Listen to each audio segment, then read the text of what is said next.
Olhile all'arci ritorno பாலசந்தூர் பெருமாயம் பிரார்த்தனை பண்ணி பெருமாயம் முத்துமாரியம்மையும் பிரார்த்தனை பண்ணி கொண்டு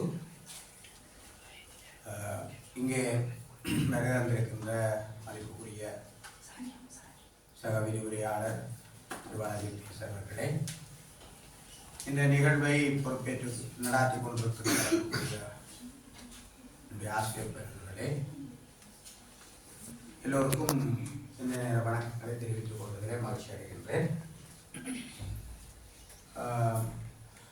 என்னை பொறுத்தவரை 13/5/2015 இந்த கல்லூரியிலே காலடி வைத்தேன். எங்களுக்கு முதல்ல அப்பாயின்மெண்ட் கிடைக்கவில்லை. முதல்ல எங்களுடைய ஒரு 6 பேரை ஸ்பெஷலாக எடுத்தார்கள். எடுத்த போது இங்கே ஹிஸ்ட்ரி பாடத்துக்கு ஒருவர் இல்லை என்று சொல்லி, அப்போது செல்வராசர் தான் ஹிஸ்ட்ரி எடுத்து கொண்டிருந்தவர் காலமாகிவிட்டார். இந்த கல்வியினுடைய வளர்ச்சியிலே ஒரு வித்தியமாக இருந்தவர். யாழ்ப்பாணம் பல்கலைக்கழக வரலாற்றுத்துறை சிறப்பு பாடமாக பெற்றுக்கொண்டவர். எங்களுடைய மூத்த பேராசிரியர் பரம புஷ்பரண்ணம் சாரோட படித்தவர். புஷ்பரண்ணம் சார் எல்லாம் அவங்களுடைய ஆளாக்கிலும் பேராசிரியர். இப்போ பெரிய தெரியும். அவர் ராதாகிருஷ்ணனிடம் ஒரு கோரிக்கை வைத்திருந்த ஒரு கல்வி அமைச்சராக இருந்தவரிடம் கெஸ்ட்டுக்கு இங்கே ஒரு பாடத்துக்கு ஆள் இல்லை, ஒரு ஆளை அவசியமாக போடுவோம்.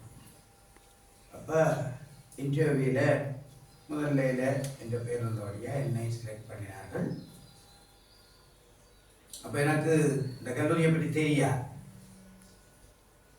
அப்போ நான் கொழும்பில் போய் அப்பாயின்மெண்ட் லெட்டர் 11ஆம் தேதி 5ஆம் மாதம் 2015 6 பேர், 2 பேர் மட்டும் தமிழ். நான் ஒரு ஹிஸ்ட்ரி, மற்றொரு சயின்ஸுக்கு ஒரு லோவர் ஆன்சர். அவர் யாழ்ப்பாணம் குறித்து இப்போ பென்ஷன் எடுத்துட்டேன். மற்ற 4 சிங்கரிஸ் இவ்வளவு தான் நாங்கள் பெற்றது. இப்போ எனக்கு இது இங்கே எங்கே வாரதுன்னு தெரியாது. அப்போ என்னுடைய நண்பராக இருந்தவர், இப்போ பரீட்சையானதாக இருந்த சிங்கப்பெண்மணி என்று சொல்லப்படுகிற புரிதாக்கி யுவராணி, அவள் இப்போ கிட்ட தான் பென்ஷன் ஆனவா. அவள் ஹிஸ்ட்ரி மார்க்கிங் வருவா, கரண்ட் மார்க்கிங். அவள் எங்களுக்கு சூப்பர் சீக்கிரம். அவள் ஞாபக வயது கூட 5-6 வயசு. இப்போ அவர் தான் எனக்கு கண்டது நல்ல ஞாபகம். வாங்க எல்லாம் ஸ்மார்ட்டாக போகணும், நல்லா வேலை செய்யணும் அப்படின்னு சொல்லி அவர் தான் அந்த வேண்டுக்கு அந்த பேக்கு இப்போ கிடையாது. அதனால இப்போ ஜகமான் இந்த உடுப்புகள் திருப்பி கொண்டு போக போகிறோம். அவருடைய நினைவாக திறந்த காசில் இந்த 2 சூட்கேஸ் பேக்கும் வண்டி உடுப்புகள் எல்லாம் வண்டி ஆசீர்வதித்து அனுப்பினார். அவள் மிக துணிவான ஆளுமைக்கு ஒரு பெண்மணி. கட்சி நேரத்தில் தமிழ் கட்சி ஆணையாளராக இருந்தாங்க. அவள் இவரில் வரலாற்றில் ஒரு அப்படி கொடுக்கேன். அப்போ இப்போ தொடர்பில் இருக்கிறார். ஒரு விஷயம் சொல்லுவார், ஹிஸ்ட்ரி தானே அவர் ஸ்பெஷல். அவன் ஹிஸ்ட்ரி தான், ஹிஸ்ட்ரி தான் மெயின். இப்போ மார்க்கிங்கு வாரவான்னுதான் அவங்களை எல்லாம் வெளிப்படுத்தி ஆளுமைப்படுத்துகிற கிறிஸ்டினாக இருந்தாலும் கிண்டு எல்லாம் நல்லமாயெல்லாம் ஆரம்பிப்பான். அதே மாதிரி சிஸ்டர் டொனேட்டா லாங்குடையை சேர்ந்தவா பொருளே இருப்பான். அதெல்லாம் சீப்பாக இருந்து எங்களை ஆளாக்கிறாங்க ஹிஸ்ட்ரியில் பர்டிகுலர் 4 பீஸ். அப்போ வந்து இறங்கி இங்கே வந்த பொருளுக்குள்ள வருகிற போது அந்த காலகட்டம் எனக்கு என்னை பொறுத்தவரை சிக்கல்கள் இருந்த ஒரு காலம். நிறைய சோதனைகள் வேதனைகளோடு நான் வந்த காலம்.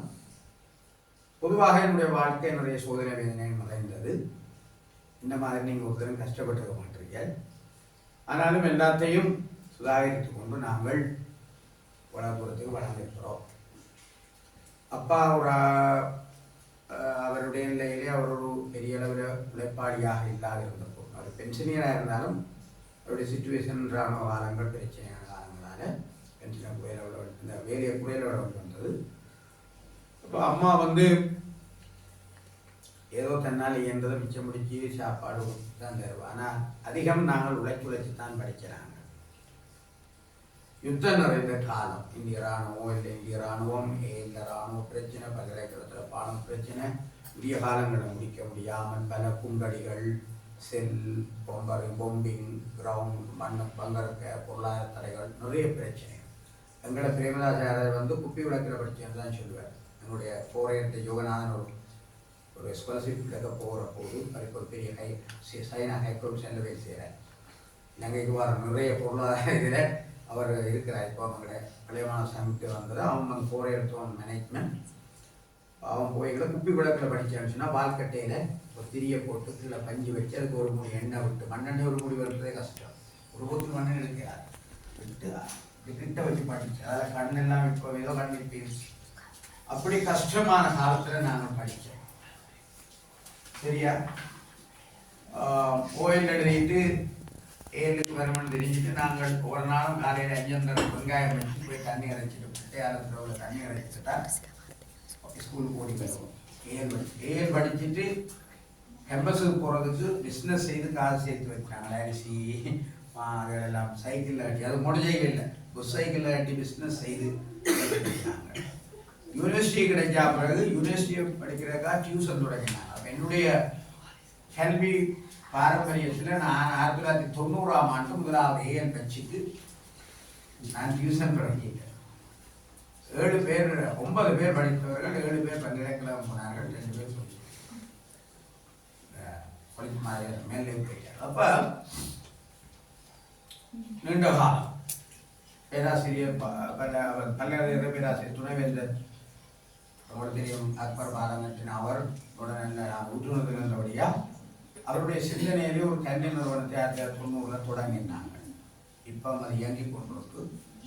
1000 பேர் நாங்கள் டாக்டர், இன்ஜினியர், அக்கௌண்டன்ட் நிறைய பேர் உருவாக்கி இப்போ தம்பி அதை பேர் நடத்தி கொண்டிருக்கேன். நான் இங்கே வந்தபடியா நமக்கு வந்தேன்.